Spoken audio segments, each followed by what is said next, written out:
C'est avec un grand plaisir ce soir qu'on reçoit le nouvel entraîneur-chef du Rocket de Laval, Pascal Vincent, qui est avec nous ce soir, accompagné de Bruno, qui est demeuré pour l'occasion ce soir pour l'entrevue. Pascal, merci d'être avec nous ce soir. Ta première visite à l'antichambre ou... Non, je suis déjà venu dans le passé. Mais c'est un retour au Bercail pour toi. C'est un retour au Bercail pour toi. Écoute, 16 juillet, c'était la journée de ta nomination. On est 3 mois plus tard. Est-ce que tu réalises vraiment pleinement cette arrivée dans la grande organisation du Canadien de Montréal?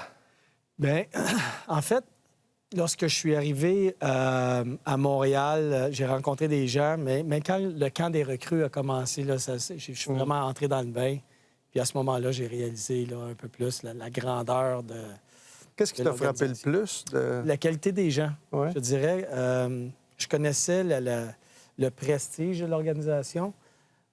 Pour être un adversaire pendant des années, mais je viens de Montréal, je connais l'histoire, tout ça, mais de rentrer dans l'organisation, de rencontrer des gens, d'apprendre à les connaître, à partir de Jeff Molson jusqu'à... Puis on descend, là, tout le staff, ça a été des beaux moments au début, puis ça continue d'être des beaux moments. Une offre que tu ne pouvais pas refuser de revenir à Laval. On comprend que c'est la Ligue américaine. Tu dirigeais les Blue Jackets la saison dernière, mais c'est la fameuse phrase d'une offre que tu ne pouvais pas refuser. En fait,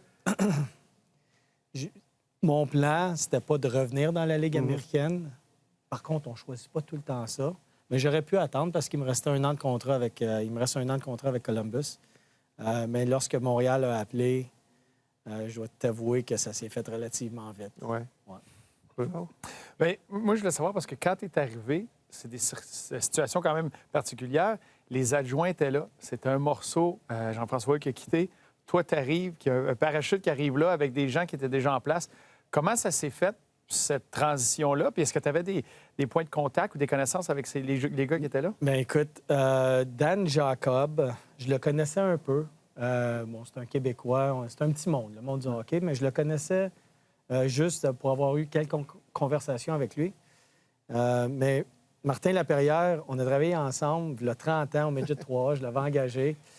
Donc, ça faisait longtemps. Marco Marciano, je l'ai eu dans un camp d'entraînement comme joueur au Midget 3A. Ensuite de ça, je l'ai engagé au Cap-Breton comme il a commencé. Écoute, Marco, quelle histoire. Lui, il m'a dit, je veux travailler dans le hockey. Puis moi, j'étais directeur général coach à ce moment-là au Cap-Breton. J'avais pas d'argent. Pour l'engager, j'avais pas de budget. Il dit, je veux y aller. J'avais besoin d'un gars de vidéo. Puis lui, il était bon avec les ordinateurs. Puis c'était un ancien goaler. Puis il apprenait à devenir coach de gardien de but. Il m'a dit, je vais y aller gratuit. Il dit, il fait juste me payer une pension, puis je vais y aller gratuit. Fait qu'il a travaillé 1 an pour zéro. Au Cap-Breton. Au Cap-Breton. C'est un gars de Laval. Il s'est exilé au Cap-Breton. Il voulait rentrer dans le hockey. Puis ça m'a toujours bien impressionné. Wow. Fait que Marco, ça fait longtemps que je le connais. Je connais son éthique de travail. Puis c'est un jeune homme qui est intelligent. Donc, il y avait un staff en place, mais je connaissais 2 des 3 qui sont déjà en place. Tu as beaucoup d'expérience, Pascal, évidemment, dans le coaching, mais quand tu arrives à Laval avec l'Organisation du Canadien dans un processus de reconstruction, c'est quoi le défi pour cette année, l'entraîneur du Rocket de Laval? C'est quoi le plus gros défi ou le défi principal? Bien, personnellement, je dois... Tu sais, quand tu es dans la Ligue nationale, là, tu sais, il faut que tu gagnes. Puis tu es sur le résultat à chaque jour. C'est tu fais un job ou tu ne fais pas, tu fais un job, tu ne fais pas, puis tu gères le moment présent. Je pense que le plus gros défi, puis l'avantage que je peux avoir, c'est je l'ai vécu comme entraîneur-chef dans la Ligue nationale et également dans la Ligue américaine. J'ai une bonne appréciation de ce qui doit être fait pour aider la Ligue nationale. Mais l'objectif est de bâtir, d'aider les jeunes joueurs à performer, oui, mais à se développer. Donc, la vision est un peu différente. Ce que veut dire gagner dans la Ligue américaine, moi, tu veux gagner les matchs. Mais si tu prends un joueur qui a un certain potentiel puis tu l'amènes à un autre niveau, pour nous, c'est gagner. Donc, ça va être un challenge parce que je suis dans un mode Ligue nationale. Mais tu mènes 2-1 en fin de match, il te reste 1 minute. Là, tu dis, je vais envoyer mes jeunes qui prennent de l'expérience ou tu vas avec des vétérans qui pourraient assurer. C'est ça aussi la façon, j'imagine, qui... Mais écoute, lorsque j'ai parlé avec le management du Canadien de Montréal, c'était clair. Puis je suis entièrement d'accord avec ça. Si j'étais à leur place, c'est ça que je voudrais, c'est on va développer nos jeunes joueurs. Parce que le but, c'est pas... On veut gagner la Coupe Calder, ça, c'est la Coupe pour la Ligue américaine, mais c'est un bonus. Le but, c'est d'aider le Canadien à faire les séries puis de gagner la Coupe Stanley. Donc, cette prochaine vague de joueurs du Canadien, là, on l'a entre les mains. Mais justement, à ce niveau-là, parce que j'ai été dans des organisations qui ont eu des mentalités différentes quand vient le temps de développer les jeunes. Parce que quoi, il y avait des organisations où les jeunes y allaient, peu importe. C'était d'y retourner, puis qu'ils aient la chance de ne pas avoir peur aux conséquences d'une erreur pour qu'ils puissent y retourner et aller comme ça. Puis il y a des organisations où non. On voulait les garder imputables, que ça faisait partie d'eux, que tu sois dans la Ligue américaine, que tu sois un projet. Le côté imputable était un peu plus grand du fait que je vais y aller avec les joueurs qui m'en donnent là, puis on va t'aider, on va t'apprendre, on y aura les entraînements pour t'aider à être un de ces joueurs-là. Quand toi, avec toute l'expérience que tu as, tu disais entraîneur-chef dans la Ligue nationale, tu savais ce que tu avais besoin dans la Ligue américaine, c'est quoi ta vision là-dessus sur la laisse que tu laisses aux jeunes? Bien, ça dépend du genre de laisse. OK. Je pense qu'il y a des non négociables, des choses que tous les joueurs de l'équipe doivent faire. Un repli défensif, si tu patines pas, mais ça se peut que tu te le fasses dire. Si tu le fais 2 fois, mais ça se peut qu'il y ait un rapport qui va se rendre aux Canadiens de Montréal. Moi, je ne joue pas de game avec les joueurs. Je dis la vérité, que ce soit positif ou négatif. Les joueurs vont savoir ça rapidement. C'est que ce soit positif ou négatif, il va y avoir des rapports qui sont faits aux gens du Canadien. Je pense qu'il n'y a pas une bonne ou une mauvaise méthode. Par contre, il doit y avoir des barèmes. Il doit y avoir des indicatifs sur lesquels tous les joueurs sont évalués et puis que ces joueurs-là sachent. Parce que je pense, puis tu le sais comme joueur, quand tu te fais évaluer, tu veux savoir pourquoi tu te fais évaluer, sur lesquelles raisons tu te fais évaluer. Si on s'assied avec un joueur puis on dit, bon, bien, toi, Bruno, ça va être A, B et C, c'est là-dessus qu'on met le focus, on va t'évaluer là-dessus. Si tu fais des erreurs là, don't worry. Fais-toi-en pas avec ça. On va partir avec ça, on va bâtir ça. Un coup que ça va être maîtrisé, on va passer à un autre aspect de ton jeu. Fait que je pense que ça, c'est la bonne approche. Pour l'avoir vécu avec le Moose et puis la Ligue nationale, les Jets et Columbus, lorsque les joueurs ont une identité, lorsqu'ils savent sur quoi ils sont évalués, puis qu'ils sont, on parle accountability en anglais, lorsqu'ils sont tenus responsables de ces actions-là, je pense qu'il y a un cheminement qui se fait qui est positif. Groupe de jeunes intéressant avec Owen Beck, notamment, qui va faire son entrée, c'est sa première année professionnelle. Il y a Coupe d'Auberge, bref, il y en aura d'autres. Là, les coupures ne sont pas terminées chez le Canadien. Mais bref, tu as des beaux projets avec le Rocket de Laval. Oui, absolument. Mais j'apprends à connaître ces joueurs-là, là, mais c'est des jeunes qui ont un bon parcours jusqu'à présent, qui ont des attentes envers ces joueurs-là. Puis ce que j'apprends à connaître présentement, c'est... Parce que moi, je dis tout le temps aux joueurs, la personne, le Bruno Gervais de notre équipe, cette personne-là, s'il a besoin d'aide sur glace, hors glace, on va être là, on va tout faire pour aider ce joueur-là. Mais lorsque tu mets tes patins, lorsque tu mets ton chandail, lorsqu'on embarque sur la glace pour un entraînement ou un match, tu es un joueur, je suis un coach, puis là, je suis là pour te pousser. Puis une distinction majeure. Donc là, présentement, où je suis rendu dans le processus, je commence à apprendre l'être humain. Un coup je vais avoir une bonne connaissance de l'être humain, on va faire un plan, un profil de chaque joueur qui va être différent pour chacun des joueurs. On va avoir des règles d'équipe, mais chaque approche va être différente parce que chaque être humain est différent. Donc, je suis juste dans cette étape-là en ce moment. Moi, je voulais savoir, parce que pour l'avoir vécu au début de ma carrière, comme recrue, le jeune espoir, puis plus tard dans ma carrière, comme le vétéran qui prend une recrue à vivre chez lui, c'est quoi ta relation que tu as eue avec les vétérans de l'équipe? C'est quoi l'importance pour toi, à tes yeux, dans la Ligue américaine, d'avoir de bons vétérans autour de ces jeunes? C'est immense. C'est immense parce que ces joueurs-là ont un impact direct sur les jeunes. Ces jeunes-là vont regarder ces joueurs-là puis comment ils font les choses. Tu sais, on dit deviens un bon pro. On entend ça souvent, devenir un bon pro. Qu'est-ce que ça veut dire? Mais c'est un peu comme un enfant qui apprend de son parent comment vivre dans ce milieu-là. Souvent, ces jeunes-là, les jeunes qui arrivent, c'est plus des jeunes, c'est des jeunes adultes, je devrais dire, mais pour certains d'entre eux, c'est la première fois qu'ils vivent seuls. Right? Ils n'ont jamais fait, ils n'ont pas fait de juste faire ton lavage, faire ta nourriture, être seul en appartement ou avec un coéquipier.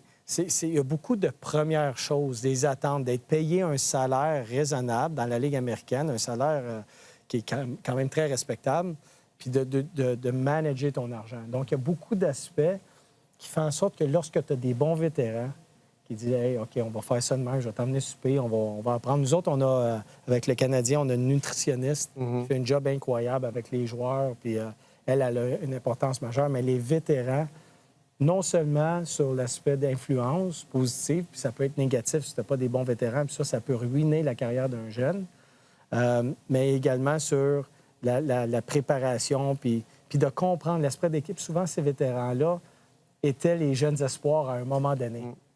Eux autres, le rêve de la Ligue nationale est peut-être un peu moins important. Fait que leur job majeur, c'est d'aider les jeunes. Puis si ces vétérans-là aident les jeunes à progresser, souvent, ces joueurs-là on leur donne un salaire ou on leur donne un contrat un peu plus long. C'est ça que je voulais dire. T'sais.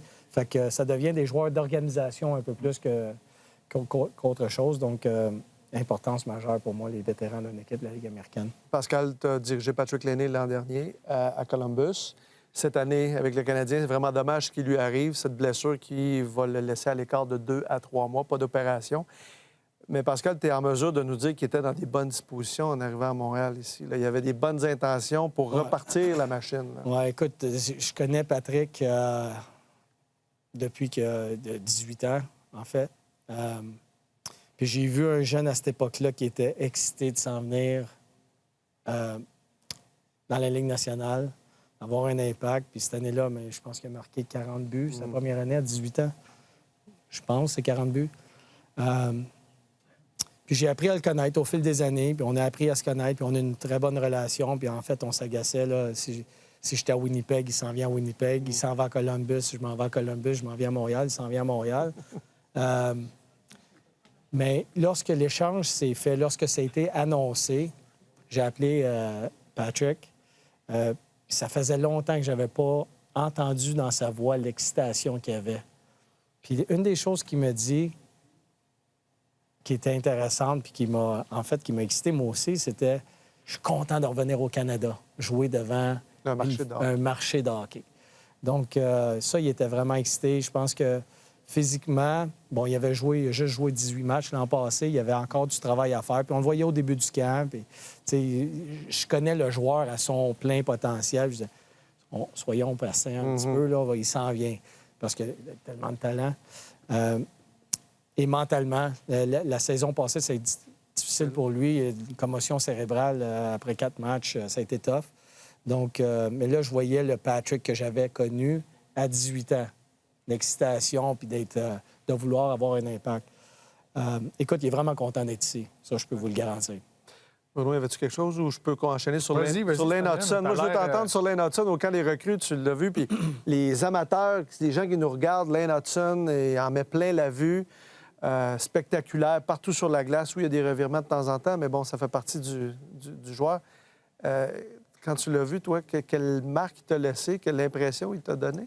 Écoute, la première fois que je l'ai vu, Lane, on s'est présenté. Je me suis dit, oh, il n'a pas nécessairement un gros gabarit. Je me suis dit, OK. Mais j'avais aussi une connaissance de son parcours, puis je sais à quel point il est bon. Mais lorsque sauté sur la glace, c'est assez impressionnant ce qu'il fait, le jeune homme, là, sa vision. Ce que j'ai beaucoup aimé aussi, c'est à son dernier match, il a fait quelques revirements. Puis habituellement, ces jeunes-là, qu'est-ce qu'ils font? Le chiffre d'après, ils sont plus nerveux, ils font un petit jeu simple, tu sais, juste pour... Pas en tout. Dans son cas, à lui, c'est donne-moi le puck, elle sait que je vais en faire un autre jeu. Il voulait la rondelle. Moi, j'ai dit aux Canadiens, puis ça va être une farce, là, j'ai dit aux Canadiens, envoyez Lane à Laval. Il a besoin d'une couple de mois, là. Non, mais moi, j'ai dit, quand il va mesurer 6 pieds 3, vous le remontrez. Ça n'arrivera jamais, mais... Je pense qu'il va peut-être commencer à Montréal. Il y a des bonnes chances. Non, écoute, c'est tellement un bon joueur. Puis s'il est à Laval, il est à Laval. S'il est à Montréal, peu importe, il va avoir une belle carrière. Une petite dernière, Bruno? Bien, une petite dernière, parce que je trouve ça curieux. T'sais, Pascal Vincent, l'homme derrière, parce que là, on parle des projets puis le travail que tu vas avoir.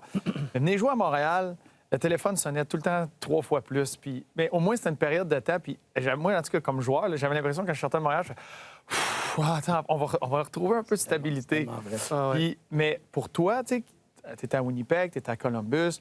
Oui, il y a plein de distractions comme entraîneur, mais c'est assez limité dans la bulle que tu crées là. Là, tu reviens ici.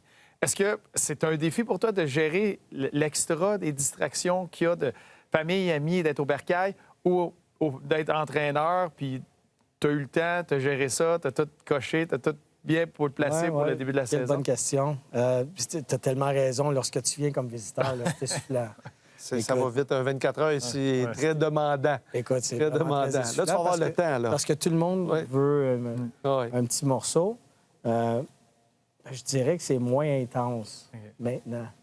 Parce que, bon, ils savent que je m'en vais pas demain après la game, C'est ça. par exemple. Donc, non, ça va bien. L'avantage, c'est qu'on vient d'ici, donc on connaît la ville. On n'a pas à se familiariser avec les environnements. Mais non, c'est intense. Écoute, c'est Montréal, c'est une ville de hockey. C'est Laval, c'est une ville de hockey. Mais c'est différent. C'est différent, Bruno. Pas trop de cousins lointains qui veulent des billets pour le match d'ouverture. À date, c'est pas... C'est pas... écoute, on a mon frère Louis, mon frère, puis un de mes bons amis, Jacques Tweg, je sais. Un gars qui était dans le hockey, c'était notre physiothérapeute. Lorsque je jouais à Laval, on est tout le temps resté bien chum. Un chum d'école. Il a loué une loge à Laval. Pour le premier match, mon frère a 2 loges, donc on va avoir du fun. OK. Le premier match, c'est le 18 octobre. Ouais. Il y a 2 matchs sur la route en fin de semaine préparatoire, 2 matchs à l'étranger pour commencer la saison. Mais après ça, le 18 octobre, la rentrée, là, tu vas vraiment vivre officiellement ce début avec Contre le chum à Bruno, contre En Joël. En plus, ça va être le bon, ça. crunch. Ah oui. Hey, merci, Pascal. Bonne saison. Ouais, Merci ça me d'être fait passé plaisir, c'était en le fun. studio. Puis Ouais. bonne saison. À très bientôt. Merci, Pascal.